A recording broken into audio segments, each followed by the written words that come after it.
wabarakatuh. Hai pendengar setia podcast Ilmu Al-Quran. Kembali lagi dengan aku Imas Ika Nur Afrida Rahmatul Umma. Dan aku Sefiana Putri Pratama. Dan pada kali ini kita akan ngobrol tentang topik yang super penting bagi umat Islam, yaitu Al-Quran dan Ulumul Quran, atau bisa disebut ilmu-ilmu yang membahas tentang Al-Quran. Yaps, dari pengertian sejarah sampai bagaimana Al-Quran dikaji dan dikodifikasi dari zaman Nabi sampai zaman era modern. Yuk kita mulai dari yang pertama. Nah, yang pertama itu ada kedudukan, urgensi, dan pengertian Al-Quran. Menurut kamu apa sih pengertian Al-Quran itu?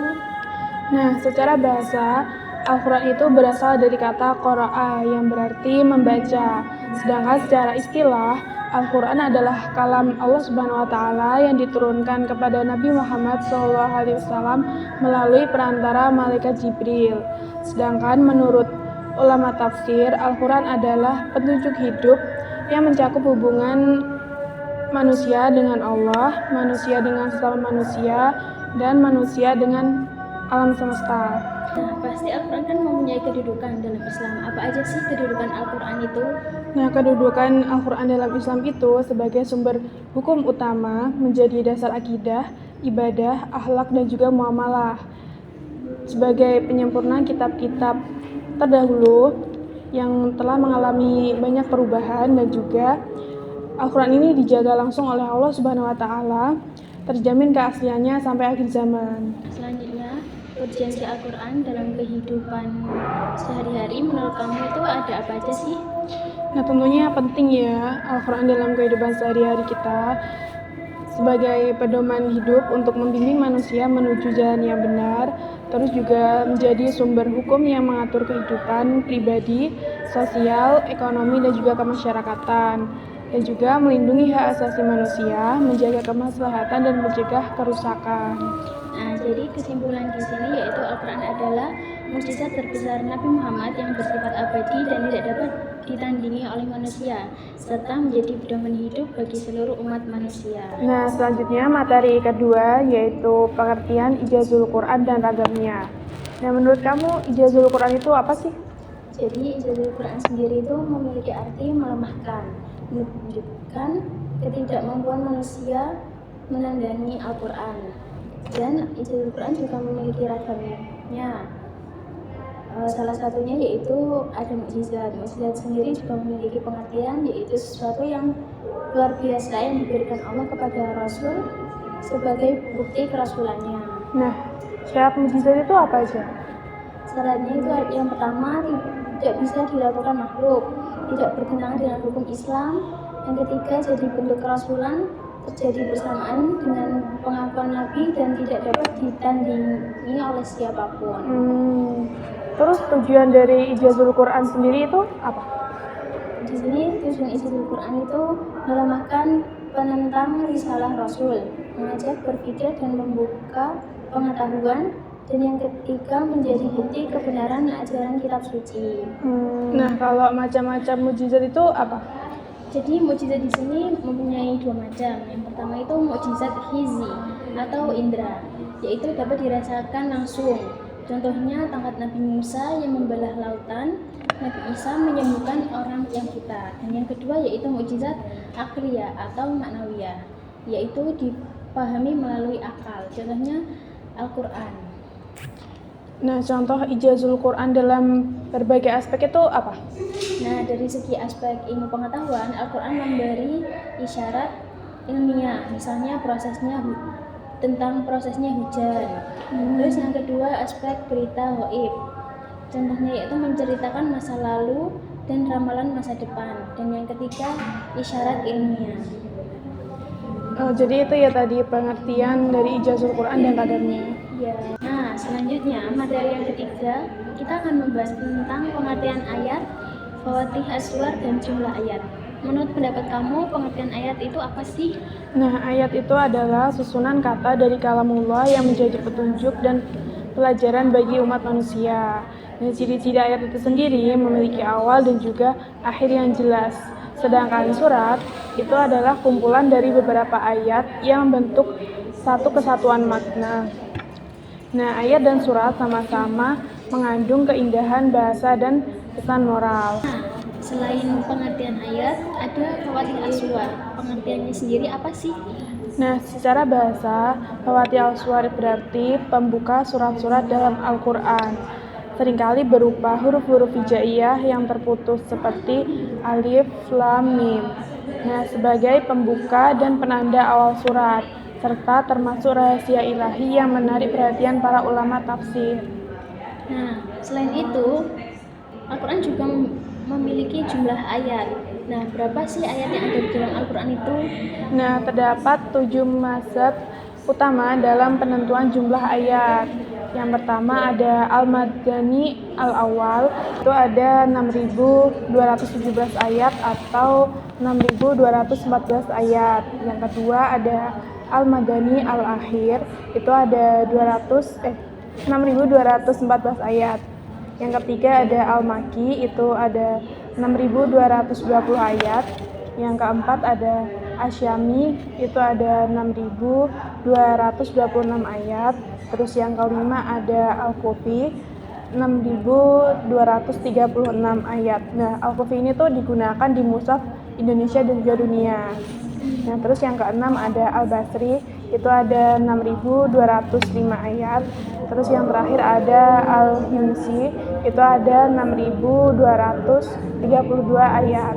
Nah, meskipun berbeda jumlahnya, semua sepakat bahwa Al-Quran tetap otentik dan sempurna. Terus macam-macam munasabah itu apa aja?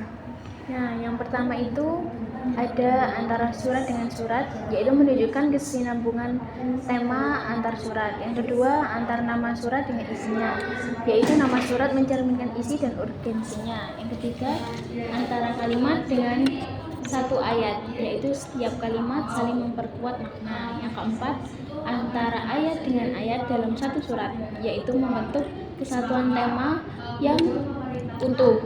Yang kelima yaitu antara penutup ayat dengan isi ayat, yaitu menunjukkan penguatan atau penjelasan. Yang keenam yaitu antara penutup surat dengan awal surat berikutnya, yaitu menggambarkan kesinambungan.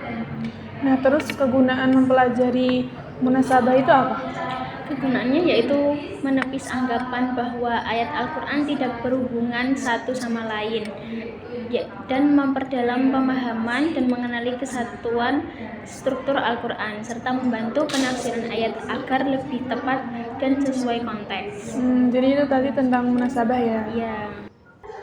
Oke, selanjutnya yaitu yang kelima adalah sejarah turunnya Al-Quran, maka Madani, awal dan akhir turunnya Al-Quran. Nah, Al-Quran sendiri juga memiliki sejarah, yaitu turunnya Al-Quran. Ada berapa saja sih sejarahnya? Nah, tahap pertama itu ada dari Lauhul Mahfud ke Baitul Izzah atau langit dunia sekaligus. Yang kedua diturunkan secara berangsur-angsur kepada Nabi Muhammad SAW sesuai dengan peristiwa dan kebutuhan. Yang ketiga itu diturunkan di malam Lailatul Qadar pada bulan Ramadan. Oke. Terus menurut kamu surat Makkiyah dan Madaniyah itu apa sih? Nah, surat Makkiyah itu surat yang turun sebelum hijrah, berisi tentang akhlak, tauhid, kisah Nabi, janji, dan juga ancaman. Terus yang Madaniyah itu turun setelah hijrah, berisi tentang hukum, sosial, politik, dan aturan bermasyarakat. Nah, Al-Quran juga atau surat-suratnya juga pasti kan mempunyai ciri-ciri. Ya. Apa aja sih ciri-ciri suratnya itu? Nah, Makkiyah itu ciri-cirinya ayatnya itu pendek, bahasanya itu puitis, penuh penguatan iman, dan fokus pada keesaan Allah dan juga hari akhir. Kalau Madaniyah itu ciri-cirinya ayatnya panjang dan detail, terus banyak berbicara soal hukum, sosial, dan kaum munafik. Terus kalau contoh surat Makkiyah dan Madaniyah dalam Al-Quran itu surat apa? Nah, kalau Makkiyah itu contohnya ada Al-Ikhlas, An-Nas, Al-Lahab, Al-Kafirun. Nah, sedangkan yang Madaniyah itu ada Al-Baqarah, Al-Imran, An-Nisa. Oke. Terus kalau tempat peristiwa turunnya Al-Quran itu gimana saja sih? Nah, Di awal itu, tempat pertamanya itu di Gua Hira ketika Nabi Muhammad SAW sedang berkholwat ya di Mekah pada tahun 610 Masehi. Dan yang akhirnya itu di Padang Arafah, Madinah tahun 632 Masehi pada peristiwa Haji Wada. Nah, materi yang keenam ini tentang sejarah kodifikasi Al-Quran sampai era modern. Nah, gimana sih proses pewahyuan Al-Quran itu sendiri? Oke, jadi di sini wahyu pertama kan yang diturunkan oleh Allah itu surat Al-Alaq ayat 1-5. Nah, wahyu ini itu diturunkan secara bertahap kurang lebih 23 tahun. Tahap pertama yaitu 4-5 tahun pendidikan Nabi, penanaman tauhid dan akhlak. Yang tahap kedua itu 8-9 tahun, yaitu masa pertikaian antara Islam dan Jahiliyah. Dan ayat yang diturunkan ini untuk menetapkan hukum dan menegur kaum musyrik. Tujuan penurunan bertahap yaitu menyesuaikan umat, memperkuat hafalan dan memudahkan penerapan ajaran Islam. Nah, kodifikasi Al-Quran itu bagaimana? Jadi kodifikasi Al-Quran itu mempunyai tiga tahap. Yang pertama yaitu pada masa Nabi Muhammad, wahyu ditulis di berbagai media, yaitu ada di kulit, di batu, di pelepah kurma, dan banyak sahabat yang menghafalnya juga. Tahap yang kedua yaitu masa Khalifah Abu Bakar As-Siddiq. Setelah perang Yamamah, banyak penghafal Al-Quran yang gugur di perang itu. Akhirnya Zaid bin Thabit ditugaskan untuk mengumpulkan Al-Quran dalam satu mushaf. Tujuannya untuk menjaga keaslian dan mencegah hilangnya ayat-ayat. Dan yang ketiga yaitu pada masa Khalifah Utsman bin Affan, yaitu munculnya perbedaan bacaan antar daerah. Utsman menetapkan standar penulisan, mushaf standar yang disalin dan disebarkan, versi lain dimusnahkan untuk mencegah perpecahan Al-Quran. Nah, kalau kodifikasi dan studi Al-Quran di era modern ini gimana? Jadi kodifikasi dan studi Al-Quran di era modern itu digitalisasi memungkinkan akses luas terhadap Al-Quran dan tafsir melalui aplikasi, internet, dan media sosial. Yang selanjutnya yaitu tantangan baru, yaitu potensi kesalahan tafsir dan penyebaran informasi tanpa otoritas utama. Yang ketiga, penting menjaga keautentikan teks dan tafsir meski teknologi memudahkan penyebaran ilmu. Oke, selanjutnya yang terakhir yaitu yang ketujuh, bukti keautentikan Al-Quran secara historis dan sains modern. Menurut kamu, bukti keautentikan secara historis itu apa? Nah, Al-Quran itu dijaga melalui sistem pelestarian ketat sejak awal wahyu diturunkan. Nah, kalau transmisi ganda di masa Nabi itu apa? Nah, Al-Quran dijaga melalui dua metode sejak awal, yaitu penghafalan dan juga penulisan. Nah, penghafalan di sini para sahabat Nabi seperti Zaid bin Thabit itu menghafal Al-Quran secara kolektif.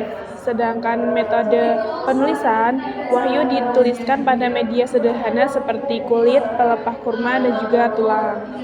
Nah, selanjutnya yaitu jelaskan bagaimana sih kodifikasi Al-Quran di masa Khulafaur Rasyidin menurut kamu?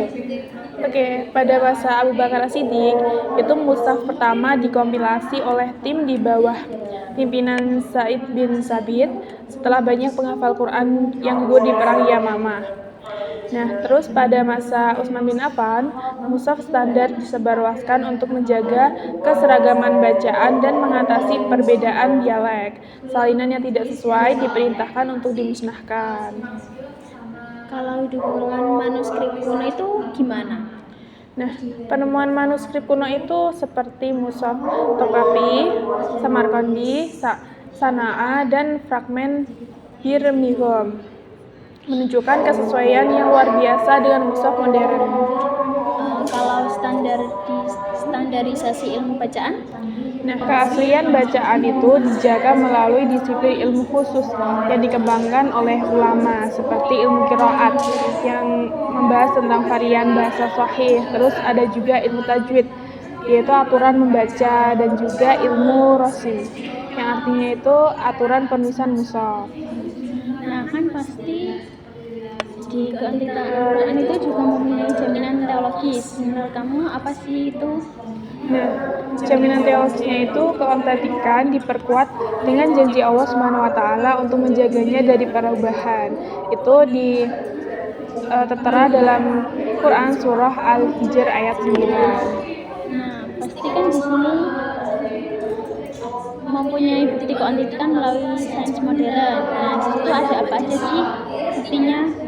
Nah, itu contohnya ya, itu ada asal-usul alam semesta dalam Quran surah Al-Anbiya ayat 30 yang dimana langit dan bumi awalnya satu padu, kemudian dipisah. Nah, ini tuh sesuai dengan teori Big Bang yang menyatakan alam semesta awalnya massa yang tunggal, lalu meledak dan juga memisah. Nah, terus yang kedua ada gunung sebagai pasar, itu ada di Quran surah An-Naba ayat 7. Nah, ini tuh sesuai dengan ilmu geologi yang menunjukkan gunung memiliki akar panjang ke dalam bumi, berfungsi sebagai penyeimbang kerak bumi. Lengkap banget ya pembahasan kita hari ini, mulai dari pengertian, fungsi, sampai sejarah Al-Quran. Iya, semoga setelah dengerin ini kita semua makin cinta dan semangat mempelajari Al-Quran. Gak cuma dibaca, tapi juga dipahami dan diamalkan. Amin. Terima kasih buat teman-teman yang sudah mendengarkan podcast Ilmu Al-Quran dari aku dan juga Imas. Sampai jumpa di episode selanjutnya. Wassalamualaikum warahmatullahi wabarakatuh.